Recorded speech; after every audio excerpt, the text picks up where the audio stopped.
বিশেষ করে রাস্তা পার হওয়ার ক্ষেত্রে ইদানিং অ্যাক্সিডেন্টের হার অনেক বেড়ে গেছে। আগে পরেও ছিল। এই যে আমার সামনে যে এই যে এরিয়া করা দেখতে পাচ্ছেন রাস্তার উপরে, এটা এক সময় ইন্টারন্যাশনাল মার্কেট ছিল তাবুকের।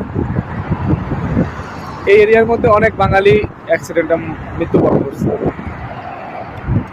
সেদিন কিছুদিন আগে একটা ফেসবুকে একটা ভিডিও ভাইরাল হয়েছে যে পুলিশ হাত থেকে বাস থেকে যখন রাস্তা পারাপার হইতে গেছে প্রবাসী, তখন আর সামনে একটা গাড়ি আসছে, গাড়িতে অ্যাক্সিডেন্ট করে সে একদম পরপারে চলে গেছে। পুলিশের হাত থেকে জীবন বাঁচায় মানে জাস্ট নিজেকে বাঁচাইতে গিয়ে সে চিরতরে দুনিয়ার থেকে চলে গেল। তো এখানে গাড়িগুলো খুব স্পিডে চলে। আপনারা যারাই রাস্তা পারাপার হবেন, একটা সেকেন্ড এদিক সেদিক হলে কিন্তু অনেক বড় ভুল হতে পারে, ঠিক আছে?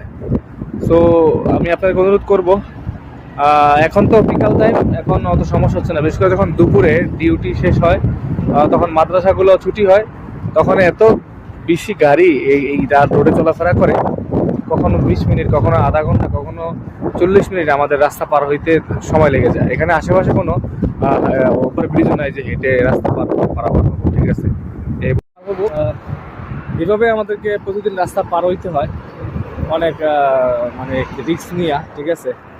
তার উপর আবার পুলিশের ঝামেলা আছে, কারণ এখানে যদি রাস্তা পার হইতে দেখে পুলিশ আসা, কিন্তু আপনাকে জরিমানা করবে, গারামা দিবে আপনার আকামার উপরে, ঠিক আছে? দেখেন আমি পার হচ্ছি, গাড়ি আসতেছে, ঠিক আছে? তারপরে আমি পার হয়ে যাচ্ছি, এই এখন এই পাশ, ঠিক আছে? এইভাবেই প্রতিদিনের সুযোগ বুঝে আমাদের রাস্তা পার হইতে হবে, ঠিক আছে?